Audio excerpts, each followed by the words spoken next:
She was supposed to be on vacation. Turquoise water, white sand, the kind of place that looks like a screensaver. The kind of place where nothing bad is supposed to happen. But she never came home.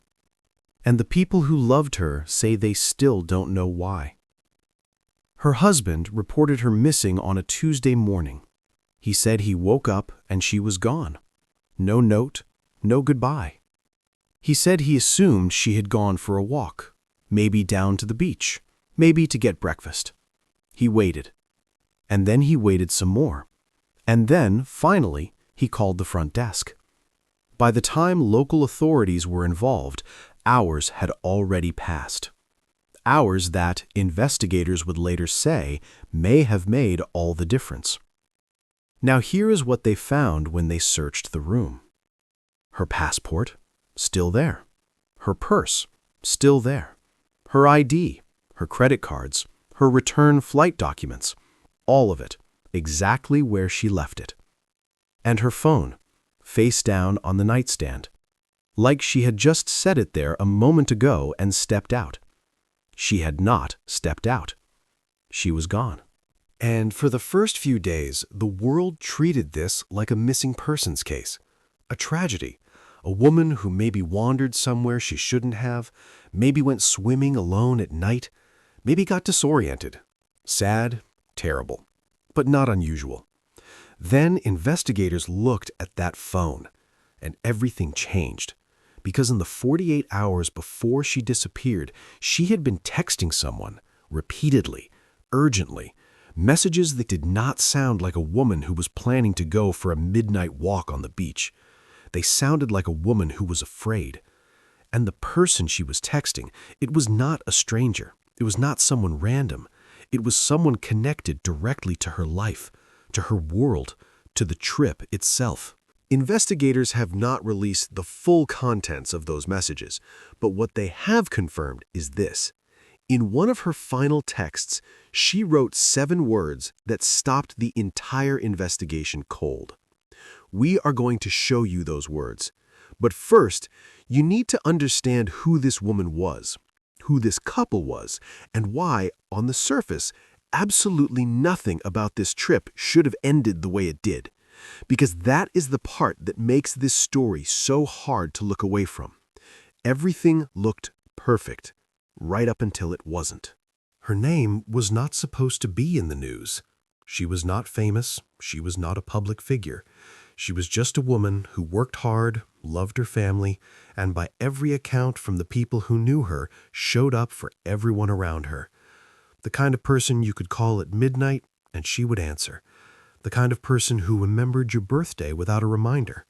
The kind of person who made every room feel a little warmer just by being in it.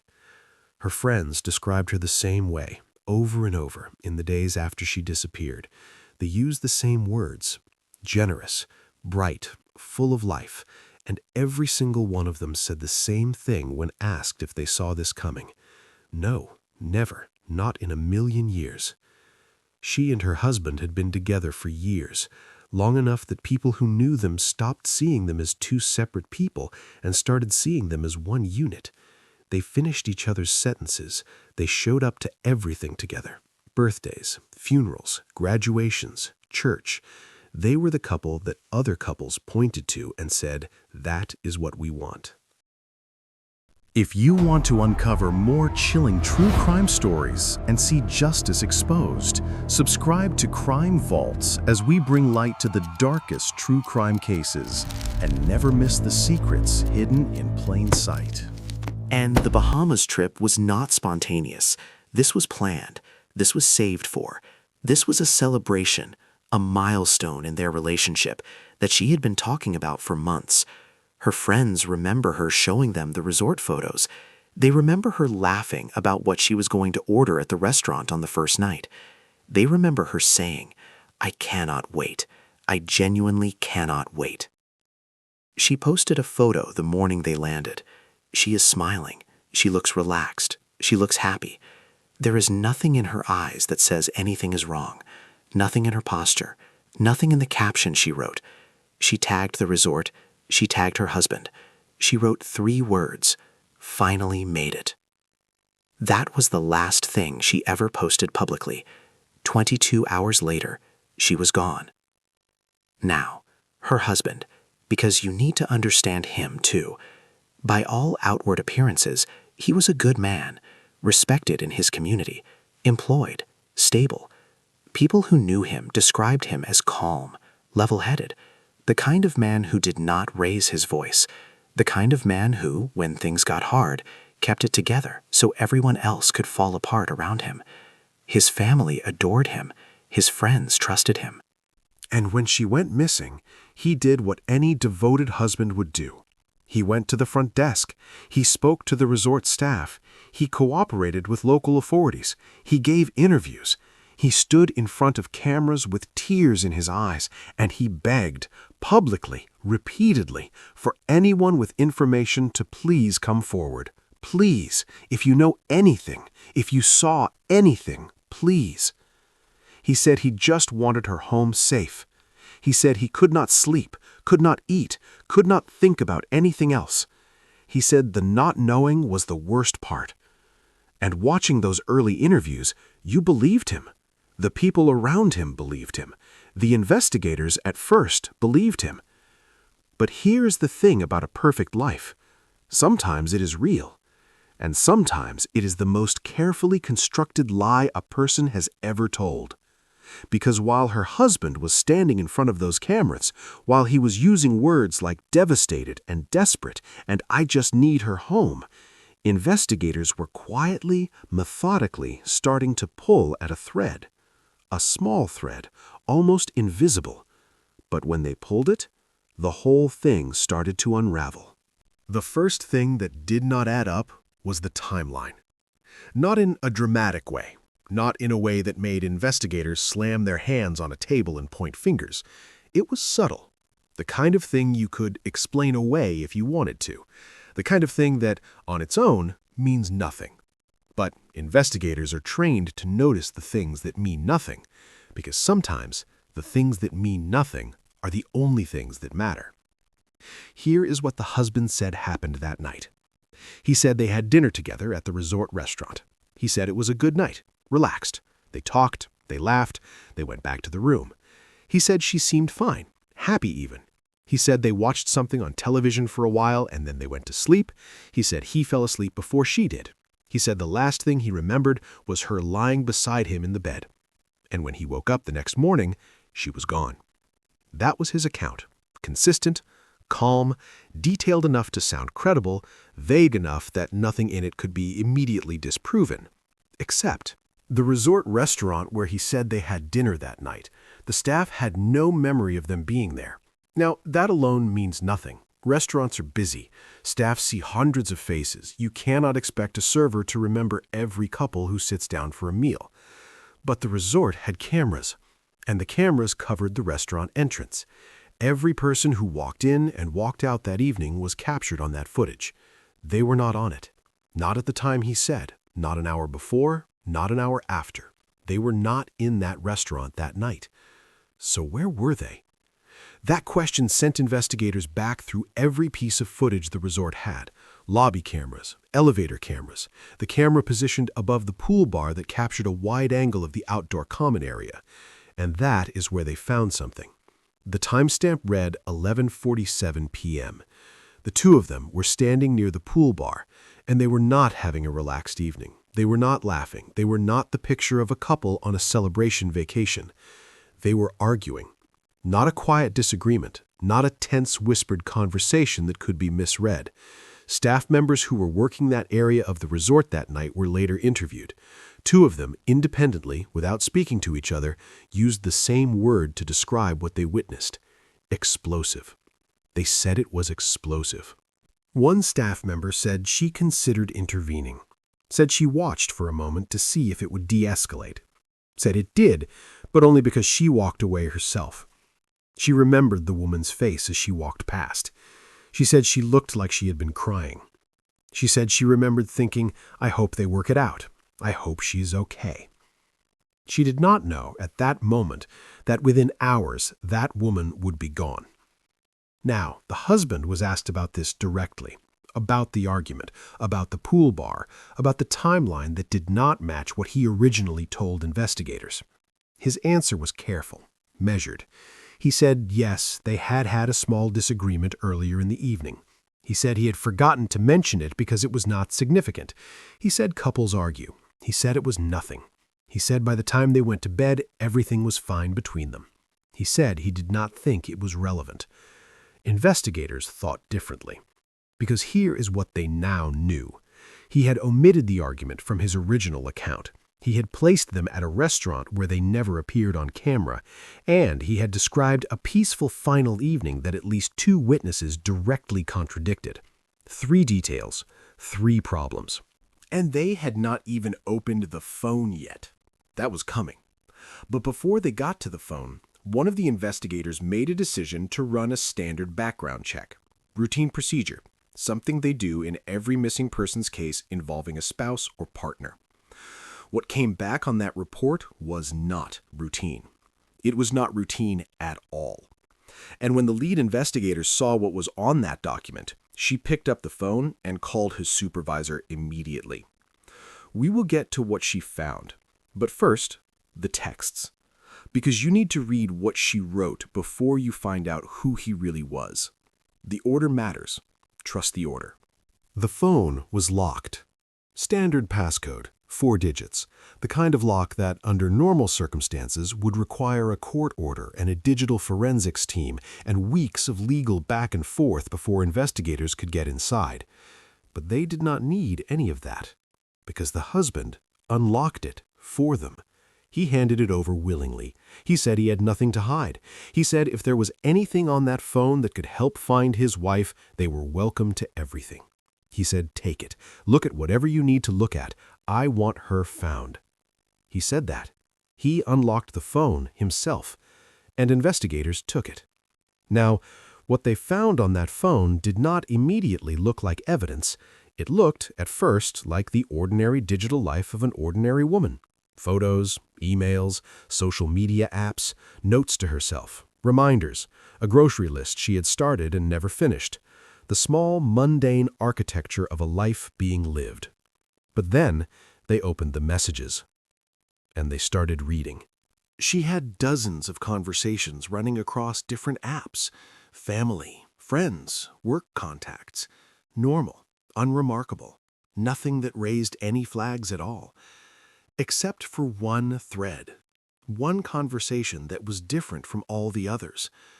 The contact name had been saved as something generic, something that would not stand out if her husband picked up her phone and scrolled through her messages, something that looked, on the surface, like a coworker or an old acquaintance, or someone from her gym or her neighborhood.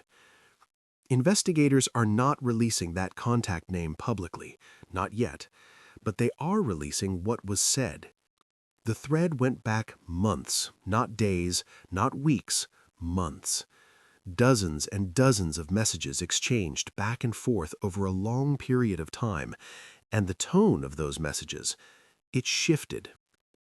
Investigators described it as starting warm and becoming, over time, increasingly desperate, increasingly urgent, like a pressure that had been building slowly for a very long time, and was finally, in those last 48 hours, reaching a point where it could not be contained anymore.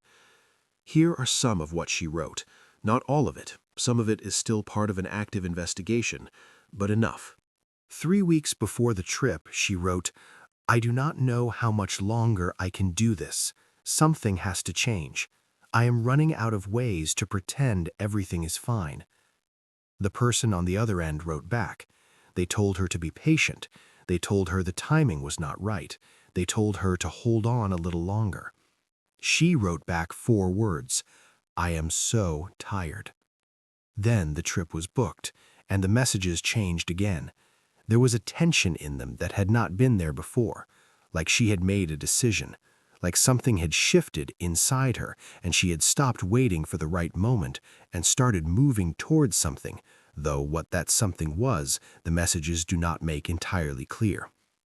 2 days before they flew out, she wrote, After this trip, everything is going to be different. I have made up my mind. He is not going to like it, but I cannot keep living like this. He is not going to like it. Read that again. He is not going to like it. Investigators read that, and they had questions, obvious questions, the kind of questions that change the entire shape of a missing persons case when they do not have clean answers. Was she planning to leave him?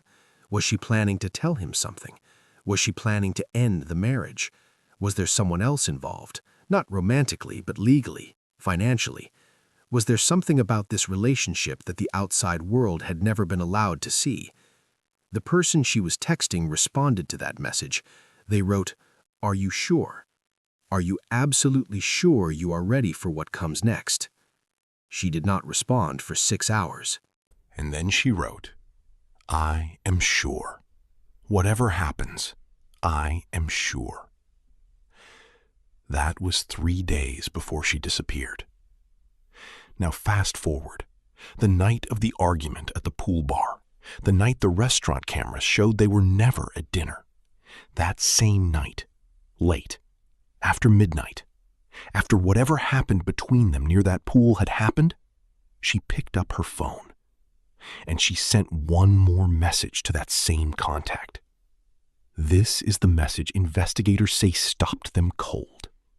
She wrote, "I told him tonight. I finally told him. And I need you to know that if anything happens to me." The message ended there. It did not finish. Whether she was interrupted, whether she decided not to send the rest, whether something happened in that room in that moment that caused her to stop typing, nobody knows. What investigators know is that the message was drafted at 12:31 a.m. She was reported missing approximately 7 hours later. And the person on the other end of that conversation, the person she had been texting for months, the person she told everything to, the person she reached out to in what may have been the last hours of her life, they did not respond. Not that night, not the next morning, not when news of her disappearance began to spread, not when her face appeared on the local news, not when her family began making public pleas. Every person has a past. That is not a judgment. That is just a fact. Everyone who has ever lived has a version of themselves that existed before the person the world currently sees. A younger version, a rougher version, a version that made mistakes, took wrong turns, ended up in places they never planned to be. Most people leave that version behind. Most people grow out of it. But some people do not leave it behind at all. Some people just get better at hiding it. The background check came back on a Wednesday morning. Standard document. The kind investigators generate dozens of times a week without expecting anything significant to appear. A formality. A box to check. Something you do because the protocol says you do it. Not because you genuinely expect it to change the direction of your investigation. Except this one did. Because buried inside that document, underneath the ordinary details of an ordinary life, the address history, the employment records, the financial information, there it was. An arrest. Not recent. This was not something that happened last year or the year before. This went back further than that. Back to a time before the marriage. Before the reputation he had built in his community, before anyone in his current life would have had any reason to know this version of him even existed. He had been arrested and taken into custody in connection with a domestic incident. A domestic incident involving a woman. Not his wife. This was before his wife. This was a different woman in a different city, in what investigators can only describe as a strikingly similar set of circumstances. The details of that incident are limited because the charges were eventually dropped. And when charges are dropped, the public record becomes thin. Thin, but not empty. Because even when charges are dropped, the arrest report still exists. The call logs still exist. The statements taken at the scene still exist.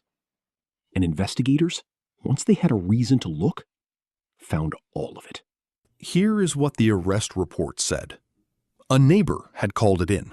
Not the woman herself. A neighbor who lived close enough to hear what was happening and decided they could not stay quiet about it. The responding officers arrived and found the woman visibly distressed. The report notes that she had marks consistent with a physical altercation. The report notes that he, when officers arrived, was calm, cooperative, composed. He spoke to officers without any apparent anxiety. He gave a clear, organized account of what he said had happened. He did not raise his voice. He did not appear rattled. Sound familiar? The woman eventually gave a statement, and then, days later, she recanted it. She said she had overstated what happened. She said it was a misunderstanding. She said she did not want to press charges. She said she was fine. She said he was a good man, and she did not want to ruin his life over something that had been blown out of proportion. The charges were dropped. He walked out, and he moved on. If you want to uncover more chilling true crime stories and see justice exposed, subscribe to Crime Vaults as we bring light to the darkest true crime cases and never miss the secrets hidden in plain sight.